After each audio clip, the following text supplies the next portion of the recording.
Bonjour Patrice, vous êtes souriant comme d'habitude, mais je vous sens contrarié, soucieux ce matin. Bonjour Laurent, bonjour à tous. Oui, si vous me demandiez de résumer la presse du jour en un mot, eh bien vous savez quoi ? Je déclinerai la proposition. Désolé, mais ce matin, je n'y arrive pas. Je revendique l'absence de fil rouge, car il y a 1001 petites pépites pour faire notre bonheur.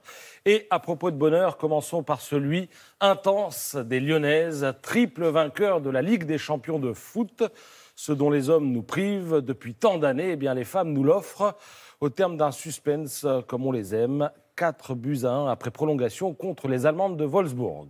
Dans le Figaro, une enquête sur la prolifération du djihadisme. L'âge moyen de ces criminels, 24 ans et demi, d'où la nécessité sans doute de revoir notre politique pénale. Dans le Parisien, cette découverte d'un dermatologue. Figurez-vous que la courge, quand on la consomme trop mûre, ferait tomber les cheveux. Les cas sont rares, certes, mais ils existent.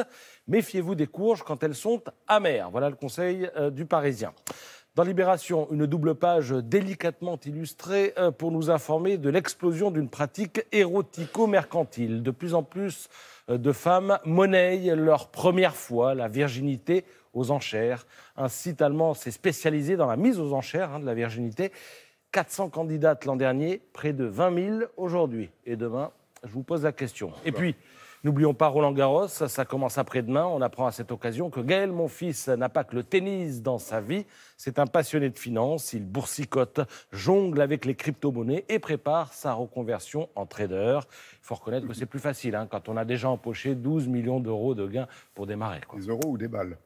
C'est vrai.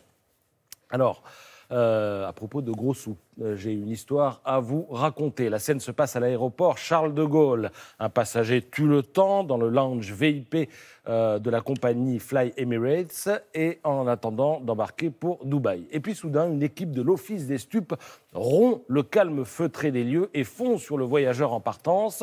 Durant sa garde à vue, ce dernier va tenter de détruire d'abord avec les dents, puis en écrasant l'un de ses 3 téléphones portables. En fait, le voyageur en question, les policiers le considèrent comme le Pablo Escobar français, comme l'un des premiers importateurs de cocaïne. Cette histoire, c'est l'Obs qui la raconte dans son dossier consacré au paradis des malfrats. Dubaï serait la nouvelle destination prisée du grand banditisme hexagonal. La fine fleur de la voyoucratie bleu-blanc-rouge en aurait fait son lieu de divertissement, de cavale, de blanchiment et d'investissement. Alors Dubaï, cette espèce de Las Vegas des sables, n'est pas à un paradoxe près, parce que d'un côté, les Émirats sont les premiers contributeurs du budget d'Interpol, la consommation et le trafic de drogue y sont durement réprimés, et puis de l'autre, la cité, qui a fondé sa croissance insolente sur l'immobilier, le tourisme et la finance, offshore bien sûr, fait montre d'une grande tolérance à l'égard de l'argent sale. À Dubaï, les affaires n'ont pas d'odeur. Alors il existe bien une convention d'extradition bilatérale entre les Émirats et la France.